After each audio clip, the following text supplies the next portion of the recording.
The Iowa caucuses are just around the corner, and the Republican frontrunner is setting a pattern for the year, moving between the campaign trail. We're winning tremendously here.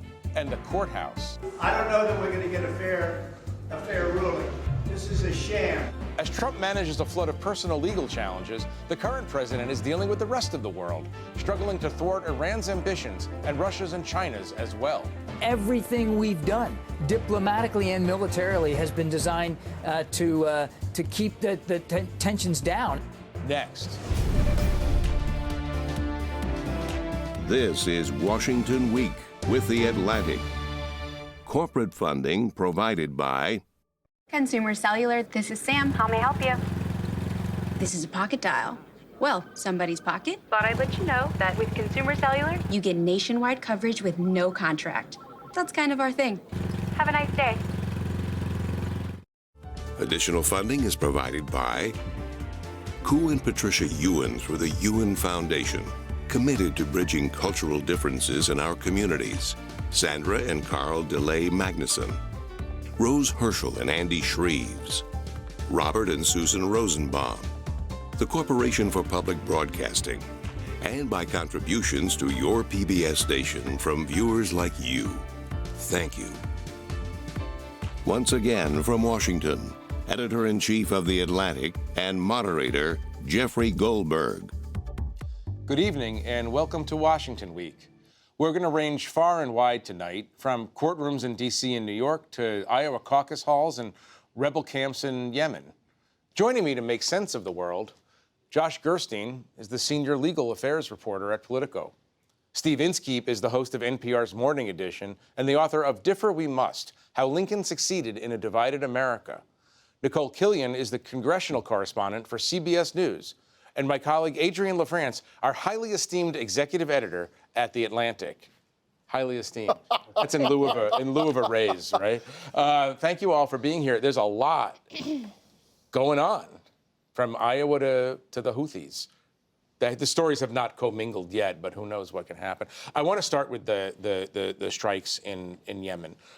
Steve, what does the U.S. hope to achieve with these strikes? The United States says its goal is to avoid essentially what is happening, by which I mean the United States would like to avoid a broader regional war. And so the answer for now is a sort of very, very, very slow moving war, something short of a full-blown war.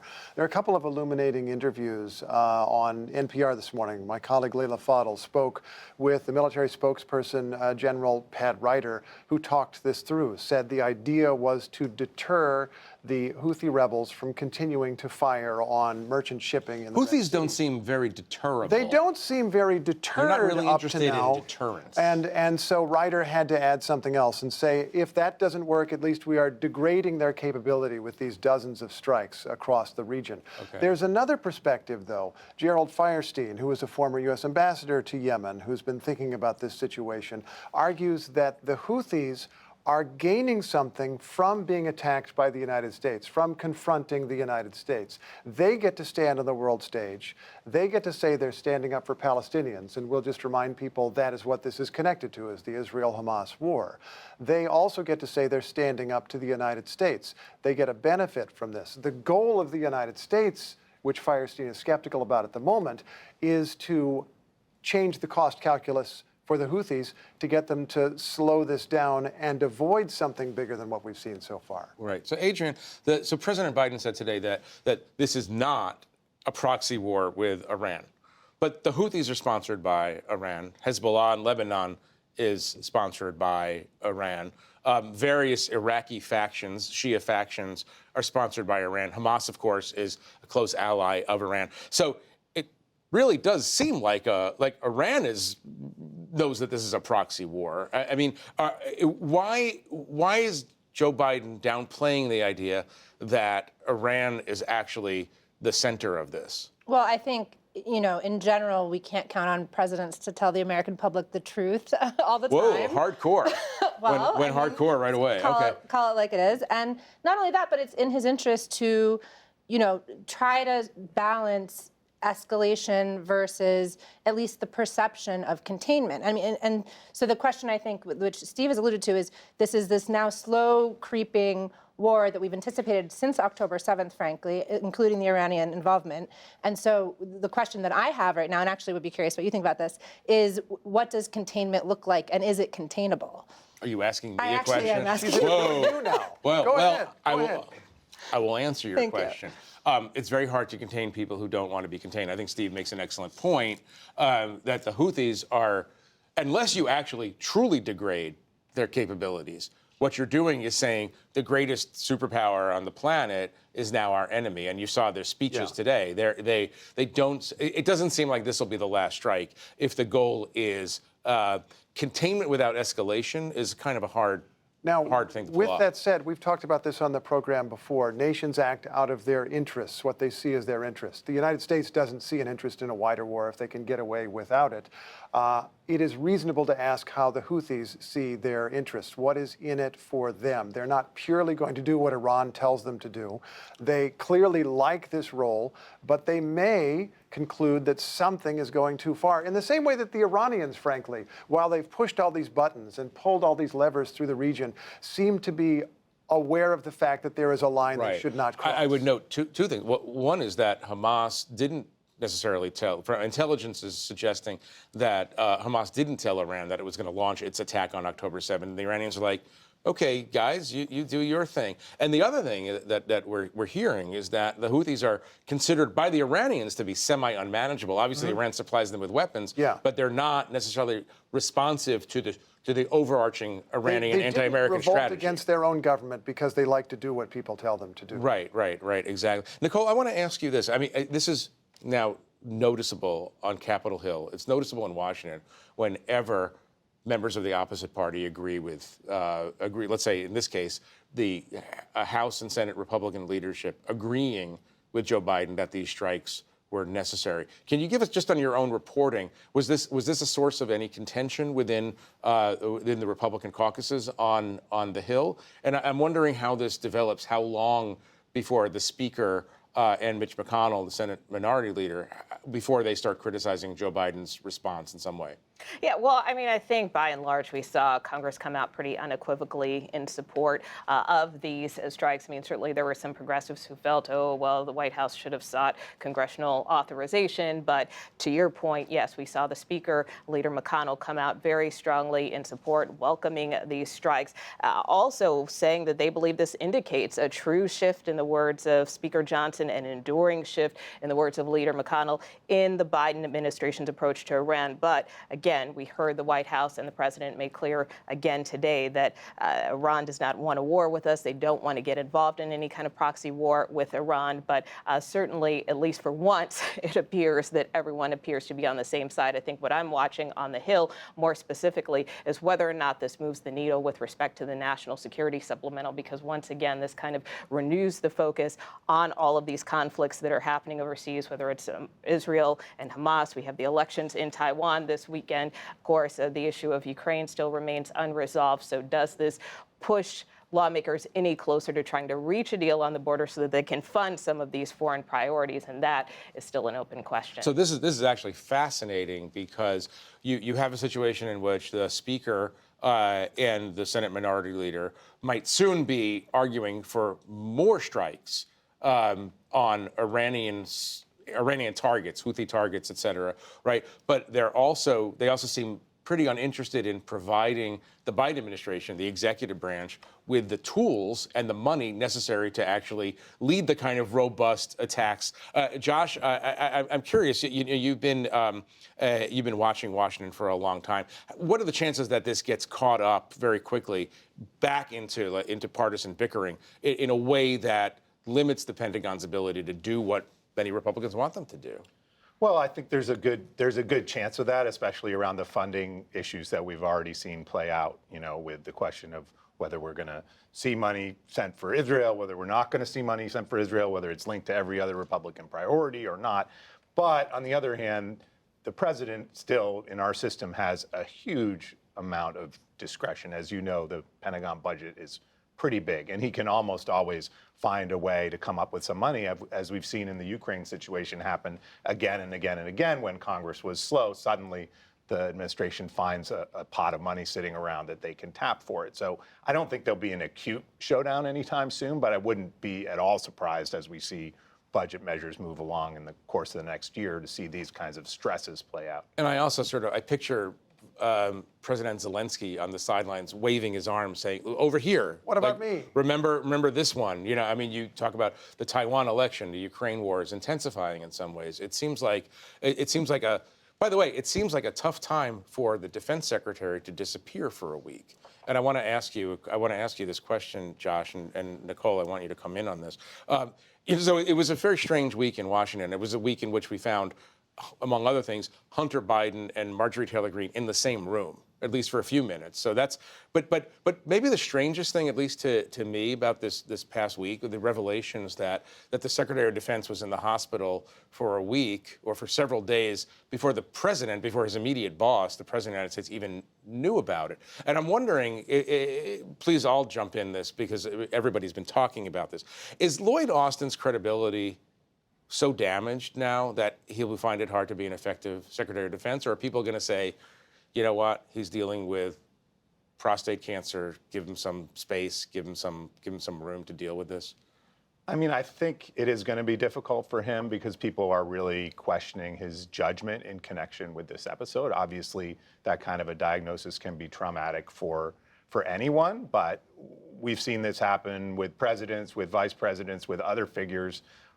We have an incredibly aging gerontocracy that governs most of this city. Austin's not that old, but these are the issues that come up increasingly frequently when you're governed by such old people. And to have this situation where he was sort of off the grid for days, where people were having conversations with him and didn't realize that he was in the hospital, where he was missing from meetings. A lot of other senior people at the Pentagon had no idea where he was or why. It's very strange for people that, often, I'm sure you've been in these planes, fly around in these, doomsday planes where the whole idea is that in a moment's notice, you could be in the nuclear chain of command. To go off the grid is very strange. Yeah. Part of this that's strange is we know that Austin has taken responsibility, but we don't really know how this happened. We don't know the mechanics. Did someone consciously decide, cover this up? Did someone really not know they needed to tell this? The flip side for Austin, though, is that if you get rid of him, you have to have a confirmation hearing for a replacement. And Democrats still do have their majority in the Senate, but it'd be one more thing for an overloaded Senate to do. And we know, Nikole, that Joe Biden is very loyal to his people, and he's shown no interest whatsoever in getting rid of Lloyd Austin. But I'm wondering what you're hearing on the Hill about Lloyd Austin's credibility. Well, I mean, I think you're seeing a divide, once again, on party lines on this. I mean, for the most part, we're seeing Democrats back him up. Yes, there is some concern about how this matter was handled, and we know, obviously, there's going to be a review in place. But, Democrats, by and large, believe he should stay in his job. Republicans, on the other hand, you have some calling for him to be impeached, others who believe that he should resign. But, I will say, I don't know if I would call it a situation of being off the grid. I mean, in the sense that if he is suffering from prostate cancer, which is, by the way, something that disproportionately affects African-American men, we know the secretary is pretty private about it. That's not to excuse his behavior about it. But, I think you have to look more broadly. And even covering Congress, we have seen many lawmakers, whether it's Mitch McConnell with those freezing episodes, we still don't know really all the details behind that beyond the few details that he has shared. In the case of, the late Senator Feinstein, it took a long time before we learned the extent of her shingles diagnosis. So whether or not to a certain extent this is a generational thing, one may wonder. But yes, the protocol does need to be addressed. And that's certainly the main concern, I think, what you're hearing from lawmakers on both sides. It is interesting. It's a very flummoxing situation, especially regarding the nuclear chain of command. But it's also a very human problem. And I imagine that he's going to survive this political episode because he's a 70-year-old man dealing with a serious problem. And he's a retired four-star general who's held in high esteem generally. I want to move us to Iowa as quickly as possible. So Chris Christie is out. Nikki Haley is polling at 20%. DeSantis is at 13%, but and Asa Hutchinson, by the way, is at 1%. Is there somebody else in the polling? I'm trying to remember. No, I'm going to get there, but I do want to. I do Okay. want to invoke the possibility of Asa Mania coming up. I do. I've been thinking a lot about Asa Mania lately. But yes, Donald Trump's at 54, and Haley is moving, but it's sort of like Secretariat is over here, and there's a bunch of other horses that are also pretty fast, but nothing near it. So, are we coming to the moment when we can finally just say Donald Trump is the nominee? Like, how far away are we from that moment? I'm going to wait for people to vote. To be perfectly honest with you, I've seen the same polls you just described. I understand the situation. I understand the odds. But I'm going to wait. Surprises happen in Iowa. Surprises happen in New Hampshire. The thing that I, as a citizen, hope happens over the coming weeks and months is that people think through the consequences of the choice that they are making. There is a lot of sound and fury around former President Trump. There is a lot of support for former President Trump. I'm not sure the public is fully focused on something that you guys, in a recent issue of your magazine, tried to call attention to, which is just, what would a second Trump presidency look like? One reasonable question for critics of the former president to ask might be, would even people who support Trump's policies get Trump's policies out of Trump? Or would there simply be chaos? Would he be able to deliver a new Muslim ban that's stronger? Would he be able to deliver a different immigration policy? Would he be able to have a trade war with India, which is the kind of thing that he's talked about in some television interviews? I'm not sure that the public is entirely focused on the questions of what a presidency means as opposed to who they support now. Well, let's go to the big events of the week, bigger than politics. We're in the judicial space. And Josh, you've been covering this intensely. So let's just go right at it. Give us the sequence of events this week. There was a lot of moving parts, and maybe what you can do to help us all is to separate the wheat from the chaff. What are the things that happened this week that are actually important, that mean something next week and next month? Right. So there were two big events this week, Jeff. There was an argument before the D.C. Circuit Court of Appeals where you had Trump's lawyers and lawyers for special counsel Jack Smith squaring off, for lack of a better term, about these questions of presidential immunity that are being raised by the criminal case that was brought against him. You know, both sides like to say it's unprecedented. It's unprecedented to make these arguments of immunity. No president has. It's unprecedented that the word unprecedented has been used so many thousands of times. Right, but of course the criminal charge against a former president is also unprecedented, so it's not terribly surprising. So we had that showdown, which I should mention, Jeff, it also was a direct showdown between the former president and Jack Smith. They were both sitting in that same room. You were in the room? I was sitting just a few pews behind them in the courtroom, and it's the usual thing where people are looking to see, do they stare each other down? It's a little bit of a mano-a-mano type situation. Of course, they weren't arguing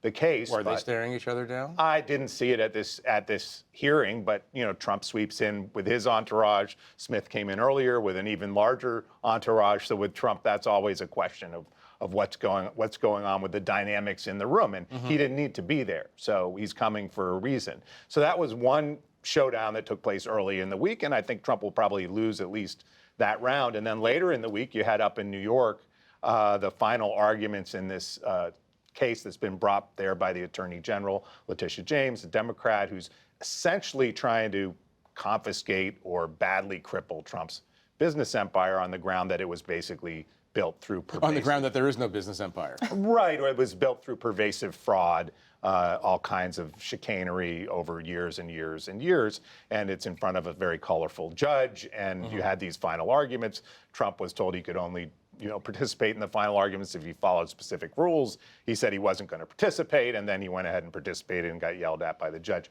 We're all kind of used to that stuff. I would say the substance of this is important, but in terms of what are the journalists who are covering it talking about constantly, it's not the substance, it's the timing, particularly the timing of these 4 criminal cases that Trump is facing. It's sort of like one of those carnival games where you see the horses and people are spraying water at them, and one gets a little bit ahead, one goes a little behind. We've got these 4 criminal cases after Trump, 4 potential trials for him that could happen sometime between now and November. And the question is, which of those horses sort of get to trial first, if any of them. And that's the tea leaves that we're all trying to read. It's not so much does the Supreme Court take this, how does presidential immunity come out, and so forth. It's a question of, are we, the Trump team succeeded in delaying another 2 weeks, another 3 weeks? If the Supreme Court takes it, is that a 2-month delay?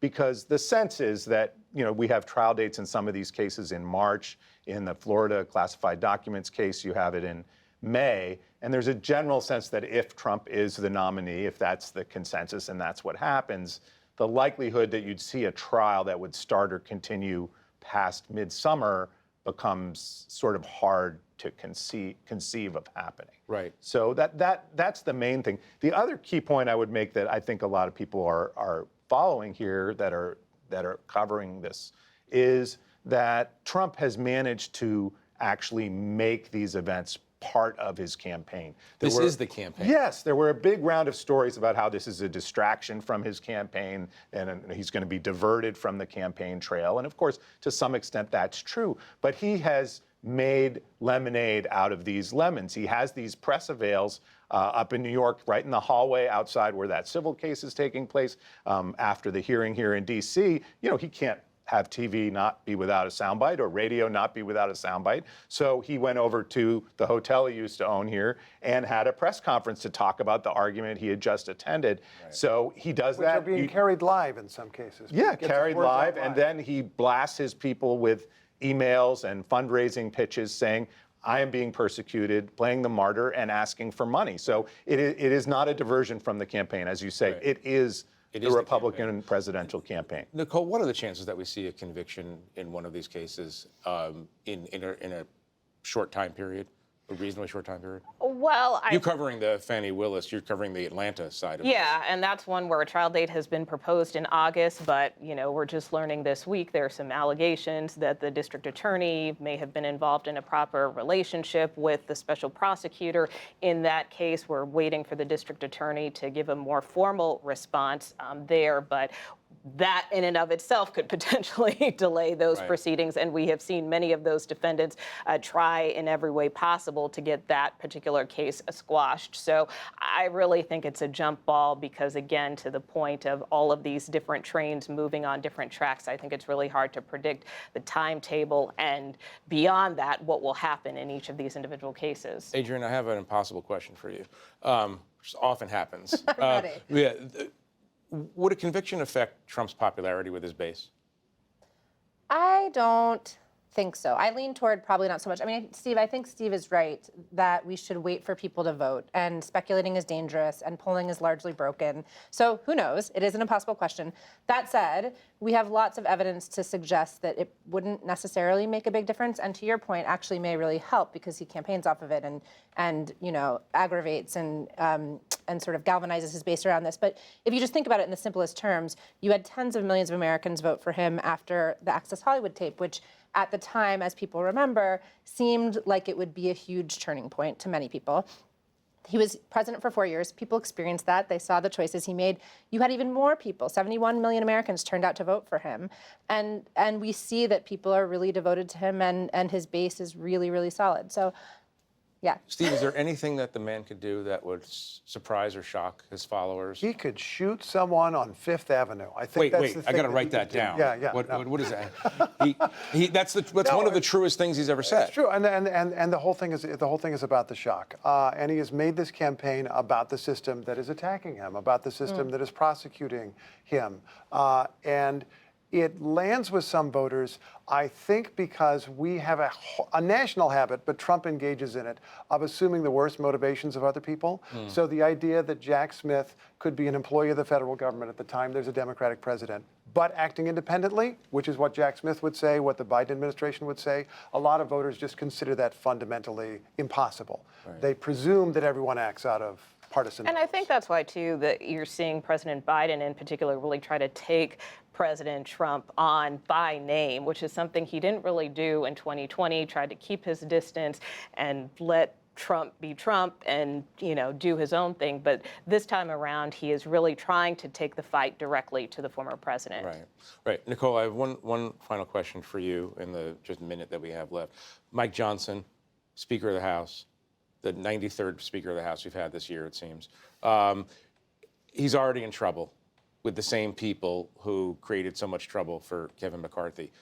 How long does he last? This is your area of expertise. I mean, look, he's skating on thin ice, but, you know, the issue comes down to math, as it was with Speaker McCarthy, and he's probably in a more precarious position than the former speaker because now his majority is dwindling. He's down 2 members in a week. He's going to be down to 1 until we start having some of these special elections. Tell me what that means, just because Kevin McCarthy, or he's already because gone? Of Kevin McCarthy's exodus, Yep. George Santos, and then you have Bill Johnson out of Ohio, who's taking a university job, who's gone in a week. So in terms of this funding, this really needs to be shored up before that January 19th deadline hits next week. Right. No, it's everything is unusual in Washington these days. I think that's fair to say. I wish that we had more time to talk about the Houthis and Hunter Biden and everything in between, but unfortunately we're just out of time and we need to leave it there for now. But I want to thank our panelists for joining us and for sharing their reporting.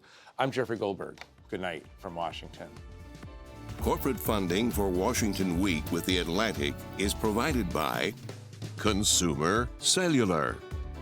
Additional funding is provided by Ku and Patricia Ewens for the Ewen Foundation, committed to bridging cultural differences in our communities. Sandra and Carl DeLay Magnuson, Rose Herschel and Andy Shreves, Robert and Susan Rosenbaum, the Corporation for Public Broadcasting, and by contributions to your PBS station from viewers like you. Thank you.